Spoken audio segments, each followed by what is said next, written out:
जैसे dyspnoea, orthopnoea, paroxysmal, nocturnal dyspnoea, chronic cough, ये सब किसके सिम्टम थे? पल्मोनरी एडिमा के थे, लेफ्ट वेंट्रिकल फेल हो जाने के कारण। तो एक तो acute pulmonary oedema, acute sudden cases में एक्यूट पल्मोनरी एडिमा हो सकता है, दूसरा कार्डियोजेनिक शॉक हो सकता है, loss of function of whole circulatory system. ये क्या है? Loss of function of whole circulatory system. सबसे पहले बात करते हैं कुछ कॉजेज कि एक्यूट कार्डियक फेल्योर के कॉजेज कौन कौन से हैं, किस किस कारण से एक्यूट कार्डियक फेल्योर हो सकता है। इनमें सबसे पहले मैं बात करूंगा मायोकार्डियल इंफाक्शन की। सबसे पहला कॉज है मैसिव मायोकार्डियल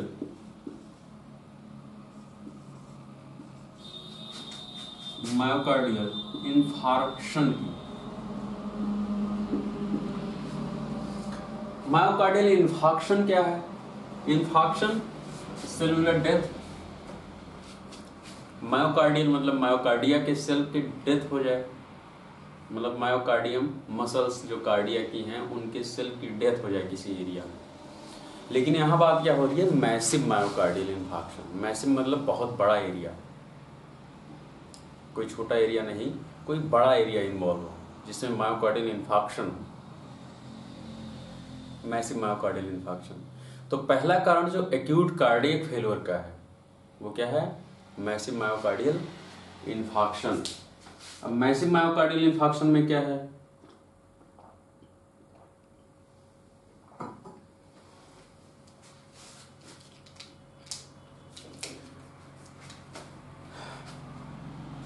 सही से कार्डिया को पंप करने के लिए, अच्छा स्ट्रोक वॉल्यूम क्रिएट करने के लिए तीन चीजें जरूरी हैं, आपको पहले भी बताया था। सबसे पहला कौन कौन सी तीन चीजें जरूरी हैं नॉर्मल कार्डियक फंक्शन के लिए, स्ट्रोक वॉल्यूम नॉर्मल होने के लिए? पहला कार्डियक मसल्स, दूसरा प्री लोड, तीसरा आफ्टर लोड। तो सबसे पहले यहाँ क्या ये लोग यहाँ क्या हुआ? Massive myocardial infarction. तो यहाँ मायोकार्डियल मतलब मसल वीक हो रही है, जो आपका पहला क्राइटेरिया है वो वीक हो रहा है। अब क्या होगा क्या उससे?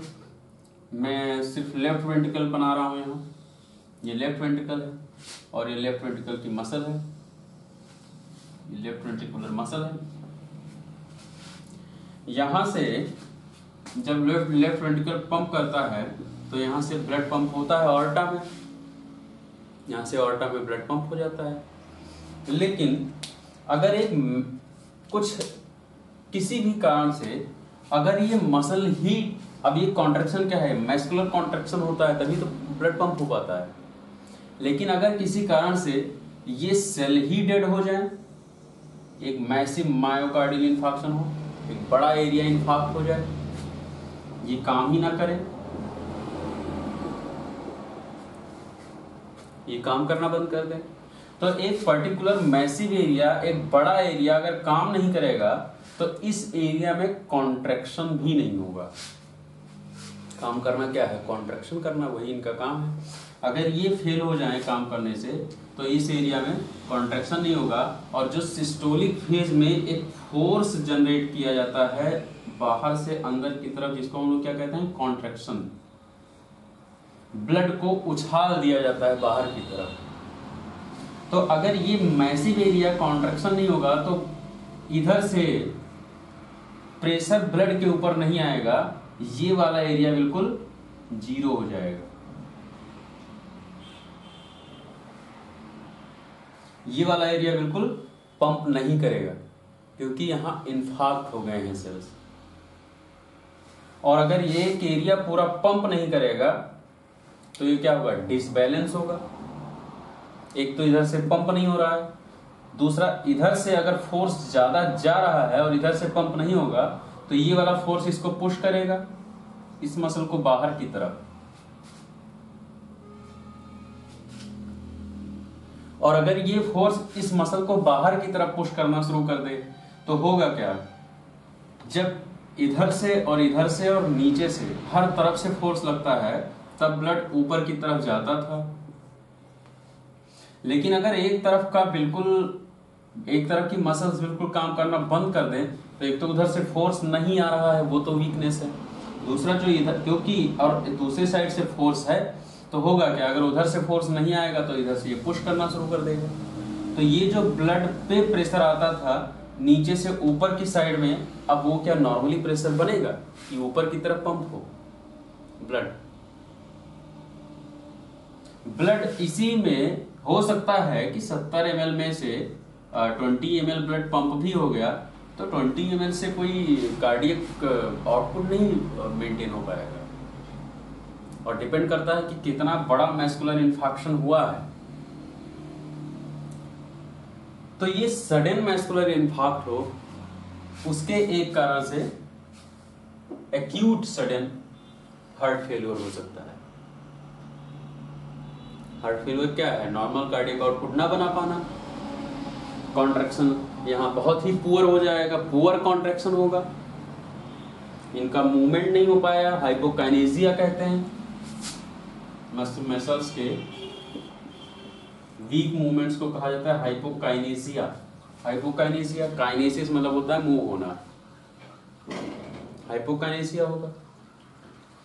तो ये हाइपोकाइनेसिया के कारण ब्लड पंप नहीं हो पाएगा और स्ट्रोकोलियम वीक जाएगा और पेशेंट एक्यूट हार्ट फेलियर में चला जाएगा। तो एक कारण क्या है एक्यूट हार्ट फेलियर में, मैसिव मायोकार्डियल इन्फार्क्शन। फिर डिस्कस करते हैं दूसरे कारण से।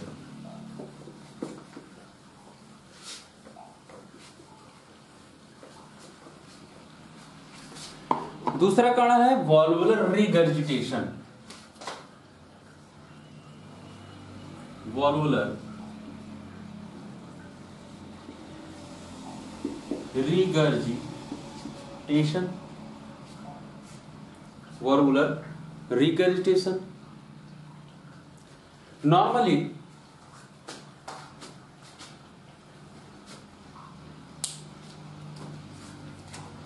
जो कार्डियक मसल्स हैं, जैसे ये वेंट्रिकल है, ये वेंट्रिकल्स हैं और यहाँ एट्रियम है, ये पॉइंट अटेंशन प्लीज, ये वेंट्रिकल्स हैं और जो एट्रियम और वेंट्रिकल के बीच में एक सेप्टम है जो यहाँ के ब्लड को यहाँ आने से रोकते हैं, लेकिन इन दोनों के बीच में भी रास्ता है क्योंकि ब्लड आना जरूरी है ऊपर से नीचे। अब है क्या कि यहाँ कुछ वॉल्व लगे होते हैं। वॉल्व क्या करते हैं, टाइम से बंद हो जाते हैं, दरवाजे हैं, डोर्स हैं, ये टाइम से बंद हो जाते हैं, टाइम से ओपन हो जाते हैं। जो इनका स्ट्रक्चर है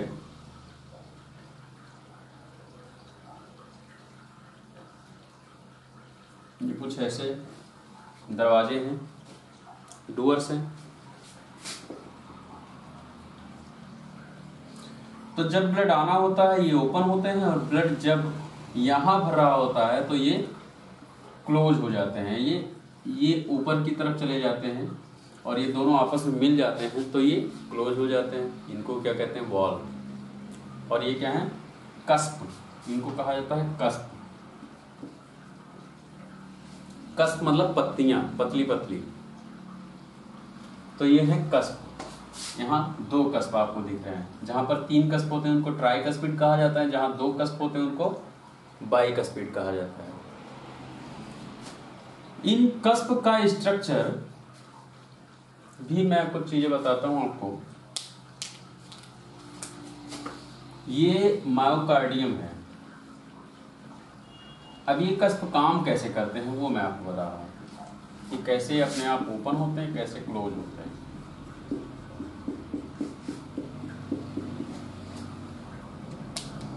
जो ये कस्प हैं, इनसे एक हार्ड कार्टिलेज यहां से जुड़ा होता है, हार्ड कार्टिलेज जुड़े होते हैं कस्प के इंफीरियर पॉइंट से,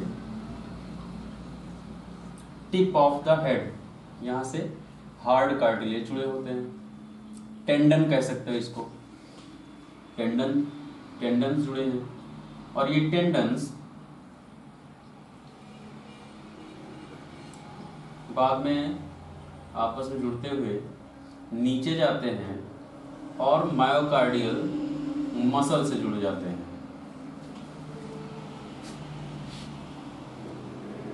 ऐसे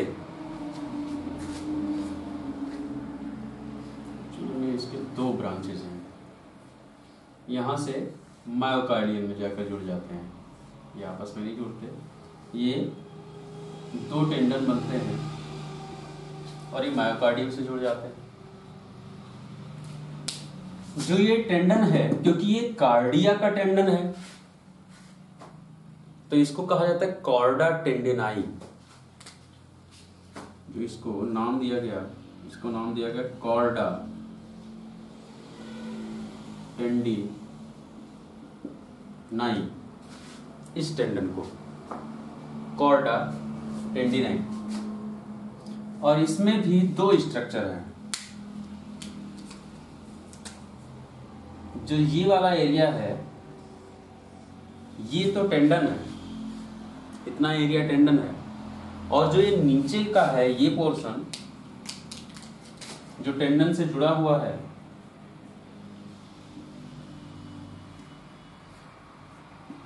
ये है मसल। जो ये एरिया है,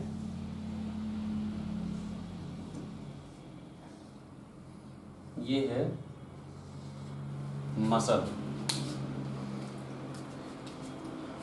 इस मसल का नाम है पैपिलरी मसल।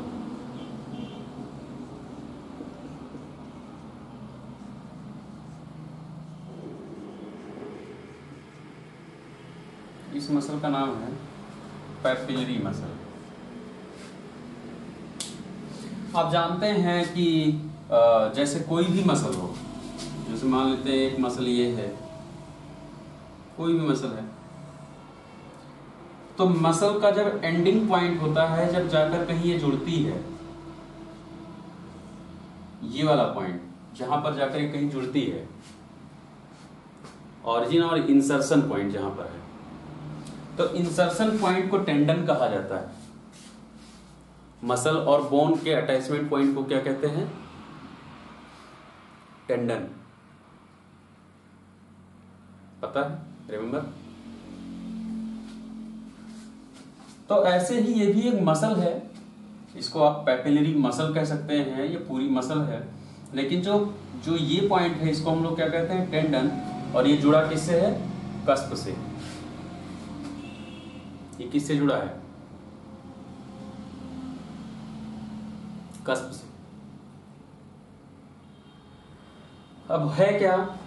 और ये इसी बेस पर जो कस्प हैं, इन कस्प का ओपन होना और क्लोज होना, ये किस पे डिपेंड करता है? इस मसल पे, पैपिलरी मसल पे। इनको क्लोज और ओपन कौन करता है? Papillary muscles. जितने भी वॉल्स हैं, उनके कस्प हैं, उनको क्लोज और ओपन कौन करता है? Papillary muscle. अब कैसे ये क्लोज और ओपन करते हैं? ये जो कस्प हैं, जैसे आप लोग देखते हैं बहुत बार कहीं कहीं जाते हैं और वो ऑटोमेटिक स्प्रिंग वाले गेट्स होते हैं, आप वहाँ लिखा होता है पुश या पुल। कोई बहुत सारे गेट्स हैं, वहाँ एग्जांपल लेते हैं, जैसे मान लेते हैं वहाँ लिखा हुआ है पुल, तो आप उसको पुल करते हैं, तब भी वो अपनी तरफ खींचता रहता है, क्योंकि उसमें ऑटोमेटिक स्प्रिंग लगे हुए हैं। वो अपने आप को सीधे ही खड़ा रखते हैं, उनको आप खुला नहीं छोड़ सकते। आप छोड़ोगे फिर से वो बंद हो जाएंगे। ऐसे गेट्स देखें,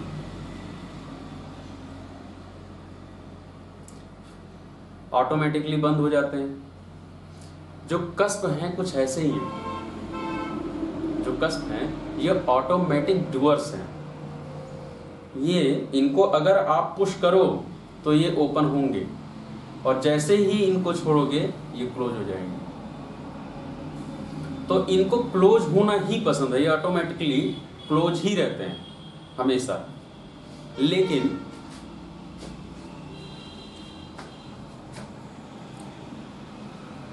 अब अटेंशन प्लीज, जैसे अभी मान लेते हैं कि अभी ऑटोमेटिकली ये क्लोज है, ये क्लोज है। और ये क्लोज कब होते हैं? अपने कितने फेज हैं? Atrial, systole, atrial, diastole, ventricular systole और वेंट्रिकुलर डायस्टोल। ये 4 फेज होते हैं एक कार्डियक साइकिल में। अगर हम लोग मान लें कि ये जो वॉल्व है ये है ट्राइकस्पिड वॉल्व। ये कौन सा वॉल्व है?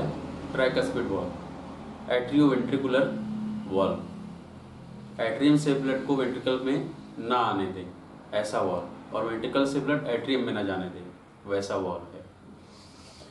तो अगर ये क्लोज है तो कौन सा फेज चल रहा होगा? एट्रियल सिस्टोल या एट्रियल डायस्टोल या वेंट्रिकुलर सिस्टोल या वेंट्रिकुलर डायस्टोल? कौन सा फेज चल रहा होगा?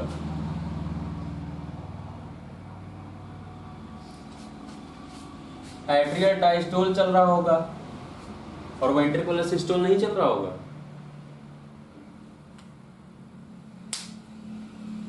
वेंट्रिकुलर सिस्टोल भी एक तरफ हो रहा होगा, लेकिन ये क्लोज होंगे, डूअर्स क्लोज होंगे। और जब वेंट्रिकल सिस्टोल हो चुकेगा, ब्लड खाली हो चुकेगा, तब कौन सा फेज आएगा? Ventricular diastole. ध्यान देना, ध्यान देना, अटेंशन प्लीज, ध्यान देना। ये कॉर्डा टेंडिनाई कहाँ जुड़े हैं? इनके टिप से। इससे बहुत सारी चीजें सीखोगे, अभी मरमर आएगा। ये कॉर्डा टेंडिनाई कहाँ से जुड़े हैं? इनके टिप से, हेड से। अब अभी ये क्लोज है और वेंट्रिकल सिस्टोल कर रहे हैं।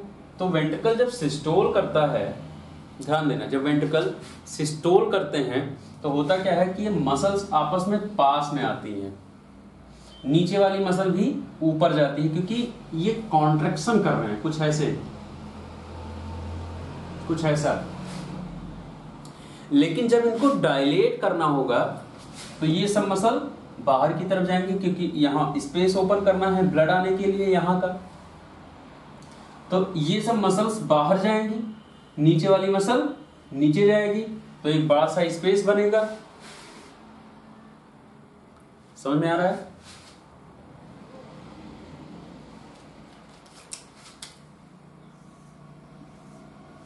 एक बड़ा स्पेस बनेगा। अब इसमें होगा क्या कि अभी तो ये क्लोज है क्योंकि वेंट्रिकुलर सिस्टोल हो रहा है, लेकिन जैसे ही डायस्टोलिक पीरियड आएगा और ये मसल जो मायोकार्डियल मसल है ये लोग डायलेट करेंगे और नीचे वाली मसल नीचे पुश होगी, इंफीरियर वॉल नीचे जाएगी, इंफीरियर मूव करेगा और ये वाले लोग लेटरल जाएंगे। हम लोग इंफीरियर, तो जितनी भी मसल्स हैं ये लोग कहाँ जाएंगे? थोड़ा थोड़ा अपने जगह से दूर हटेंगे, पीछे हटेंगे।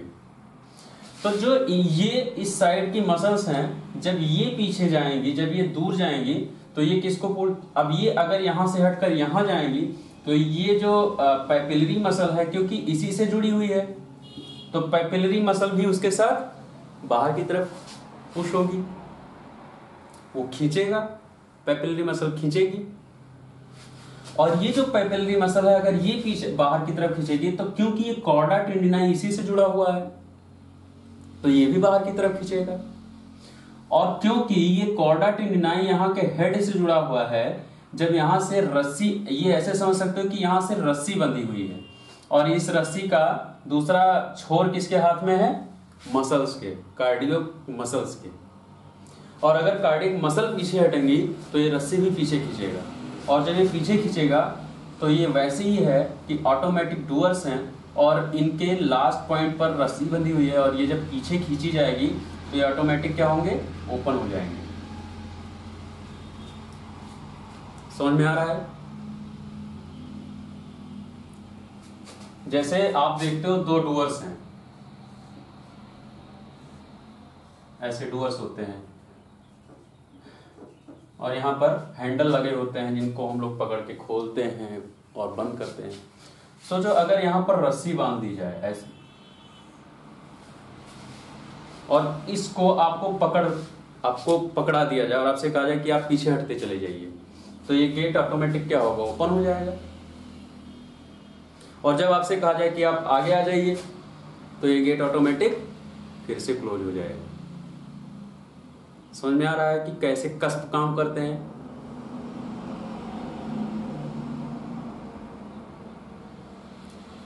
कस्प कैसे काम करते हैं? जब वेंट्रिकुलर डायस्टोल करना होता है, मतलब यहाँ ब्लड भरना है, तो क्योंकि ये मसल पीछे जाते हैं और ये इंफीरियर वॉल नीचे जाती है, तो ये जो टेंडन है कॉर्डा टेंडिनाई, ये पेपिलरी मसल से बाहर की तरफ खिंच जाती है, तो ये कस्प ओपन हो जाते हैं और यहाँ का पूरा ब्लड यहाँ आ जाता है।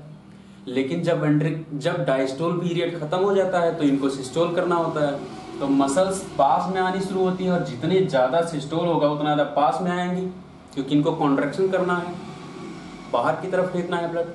तो नीचे वाला इंफीरियर वॉल ऊपर आता है, इधर से इधर, यहाँ से यहाँ। ये लोग जब ऊपर जाते हैं तो ये कॉर्डा टेंडिनाई ढीली हो जाती है, और क्योंकि ये ऑटोमेटिक हमेशा स्नैप कर